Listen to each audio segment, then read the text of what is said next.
Good morning everyone. कैसे हो आप सभी? उम्मीद करता हूँ सभी अच्छे होंगे। आज हम सीआईटीएस से जुड़ी एक बहुत ही महत्वपूर्ण सूचना आपके लिए लेकर आए हैं, जो क्राफ्टमैन इंस्ट्रक्टर ट्रेनिंग स्कीम 2026 के जो फॉर्म हैं वे कब आएंगे और क्या क्या डॉक्यूमेंट लगेंगे, उसके बारे में हम इंफॉर्मेशन देने वाले हैं। सबसे पहले हम इसकी पर्सनल डिटेल के बारे में देख लेते हैं कि पर्सनल डिटेल के अंतर्गत हमारे क्या क्या डॉक्यूमेंट लगेंगे। सबसे पहले तो हम जब हम रजिस्ट्रेशन कर लेंगे, रजिस्ट्रेशन करने के बाद हमारे पास एक रजिस्ट्रेशन नंबर उपलब्ध होगा। रजिस्ट्रेशन नंबर की बात करने के बाद सबसे पहले आपको आधार कार्ड चाहिएगा अपना, उसके अंदर आपकी डेट ऑफ बर्थ हो, जेंडर होता है, और आपकी एक ईमेल आईडी जो आपकी खुद की हो, क्योंकि उसके ऊपर ही आपका ईमेल आता है, और आपका एक खुद का मोबाइल नंबर। यदि आपके जो आधार कार्ड है, आपके आधार कार्ड में आपके पिताजी का, भाई का मोबाइल नंबर लगा है, तो आप उसे चेंज करा लें, क्योंकि एडमिशन में दिक्कत बन सकती है। फिर आपका हम चाहिए यूआईडी नंबर, आधार नंबर। फिर आपको यूज़र आईडी जो आप सेट करते हो अपने आप खुद के लिए। आपके पिताजी का नाम चाहिए, वो ऑलरेडी आधार में मेंशन होता है। मदर नेम आपको अलग से फिल करना पड़ेगा फॉर्म भरने के लिए। आपकी कैटेगरी, कास्ट सर्टिफिकेट लगेगा। फिजिकली चैलेंज, यस नो, आपकी शादी हुई है या नहीं हुई है, एक्स सर्विसमैन है आप या नहीं है, आपने आईटीआई पास किया है या डिग्री डिप्लोमा जो भी पास किया है वो आपको यहाँ मेंशन करना है। आपको अपना आईटीआई का सर्टिफिकेट, उसका जो नंबर है वो आपको इधर मेंशन करना है। आपका जो सर्टिफिकेट कैंडिडेट टाइप है वो रेगुलर है या प्राइवेट है, वो आपको यहाँ मेंशन करना है। आपने जिस भी ट्रेड से आईटीआई किया है वह आपकी इधर मेंशन हो जाएगी। जैसे मैंने computer operator and programming assistant COPA NTC मैंने किया है, NTC NCVT National Council Vocational Training. तो फिर आपको अपनी एड्रेस डिटेल फिल करनी होगी फॉर्म के अंदर। आपकी अपनी परमानेंट एड्रेस, पूरा एड्रेस जो आपके आधार कार्ड में मेंशन है, पूरा एड्रेस आपको मेंशन करना है। जो भी आपके जो आधार कार्ड में आपका जो पूरा एड्रेस है, जैसे मैंने अपनी डिटेल यहाँ पर ऐड की हुई है, उत्तर प्रदेश का निवासी हूँ, तो अपने उत्तर प्रदेश की जो यहाँ की आपकी एग्जैक्ट लोकेशन है वो आपको फिल करनी है। करस्पॉन्डिंग एरियस एड्रेस में भी आपको अपनी परमानेंट जो डिटेल है आपकी वो फिल करनी है, जैसे मैंने इधर भी ये फिल कर रखी हुई है। नेक्स्ट देख लेते हैं हम, आपकी क्वालिफ़िकेशन क्या क्या चाहिए इसके अंदर। आपने जो एग्ज़ामिनेशन पास किया यानी 10th class, school education, title of the school education 10th class आपको अपनी यहाँ मेंशन करनी है, यहाँ मेंशन हो जाएगी। आपने जिस भी स्कूल या यूनिवर्सिटी बोर्ड से पास किया है वो आपका इधर आ जाएगा। आपके जो जो मेजर सब्जेक्ट है, जो आपने सब्जेक्ट लिए है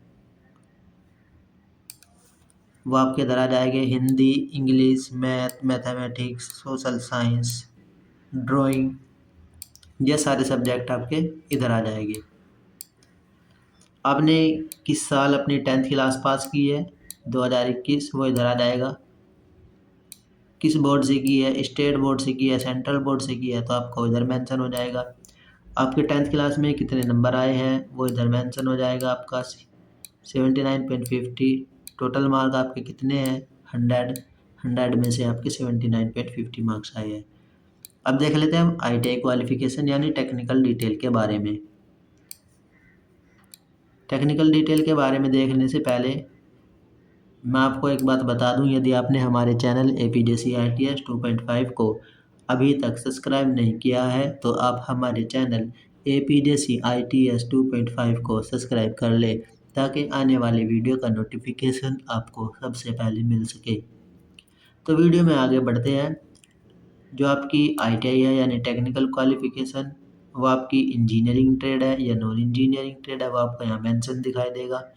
आपकी ब्रांच कौन सी है, जैसे मेरी ब्रांच कोपा है यानी कंप्यूटर ऑपरेटर प्रोग्रामिंग असिस्टेंट। आपने किस ट्रेड से लिए अप्लाई किया है, मैंने जो CITS है वो कंप्यूटर सॉफ्टवेयर एप्लीकेशन के लिए अप्लाई किया है। आपका जो नेम ऑफ डिग्री, या आपने डिप्लोमा किया है या आपने ITI किया है या आपने कोई कोर्स किया है, तो आपको यहाँ मेंशन करना है। जैसे मैंने किया है कोपा कब calculate computer operator programming assistant. आपने जिस भी यूनिवर्सिटी, इंस्टीट्यूट या काउंसिल से अपना जो कोर्स पूरा किया है उसका नाम आपको यहाँ दर्ज करना है।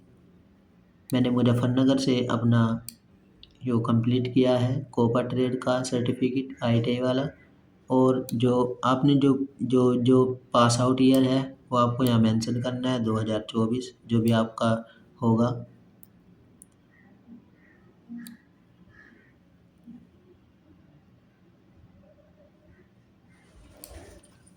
फिर आपके जो ITI में है वे कितने प्रतिशत मार्क्स आए हैं वो आपको फिल करने हैं।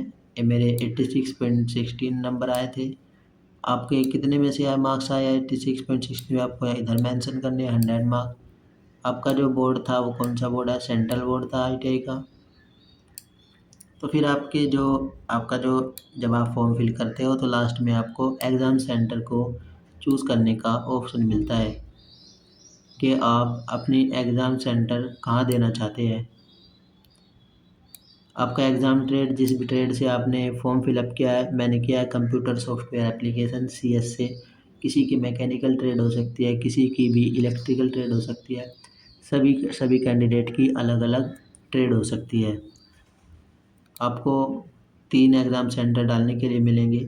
आपके घर से जो भी पास होगा आपको वो डालना होगा। आप अपने हिसाब से कहीं का भी अपना नज़दीक का सेंटर का डाल सकते हैं जिससे जाने में आसानी हो। सबसे पहले मैंने अपना जो सेंटर है वो दिल्ली डाला था। फिर जो सेकंड एग्ज़ाम सेंटर है वो पानीपत। फिर जो थर्ड एग्ज़ाम सेंटर है वो डाला था मैंने करनाल। और मेरा एग्ज़ाम सेंटर है जो वो दिल्ली आया था, यानी पहली प्रेफरेंस वाली मेरी जो है वो मेरे दिल्ली मिला था सेंटर, रोहिणी में। चलते हैं नेक्स्ट डिटेल की ओर। अब हम डॉक्यूमेंट की बात कर लेते हैं कि जो CITS का फॉर्म है उसको फॉर्म फिलअप करने के लिए हमारे पास कौन कौन से डॉक्यूमेंट होने चाहिए। सबसे पहला हमारा फ़ोटो आ जाएगा, जो कि लेटेस्ट फ़ोटो हो, ज़्यादा पुराना ना हो, कम से कम 1-2 महीने पुराना हो, या अभी हाल फिलहाल में आपने अभी फ़ोटो खिंचवाया हो तो अच्छा रहेगा। उसके बाद आपकी 10th क्लास की मार्कशीट, 10th क्लास की मार्कशीट अपलोड करनी है आपको। और उसके बाद आपको अपनी ITI का सर्टिफिकेट अपलोड करना है।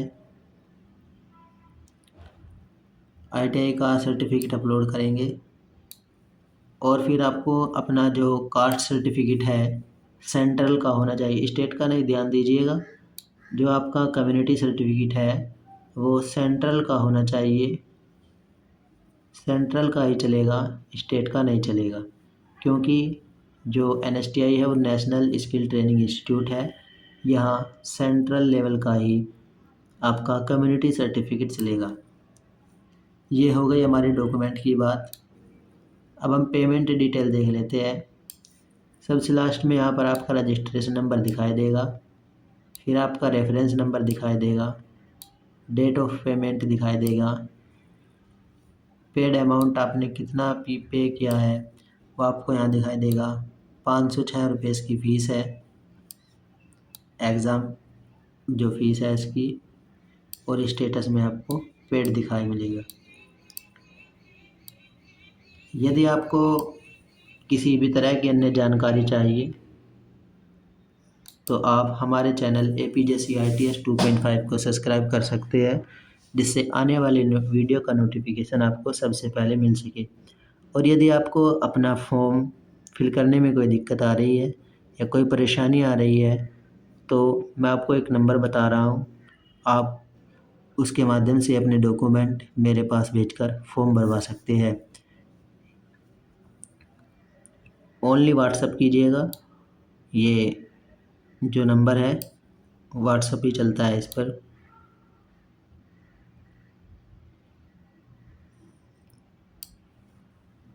मैं नंबर बता देता हूँ आपको, 9105013774।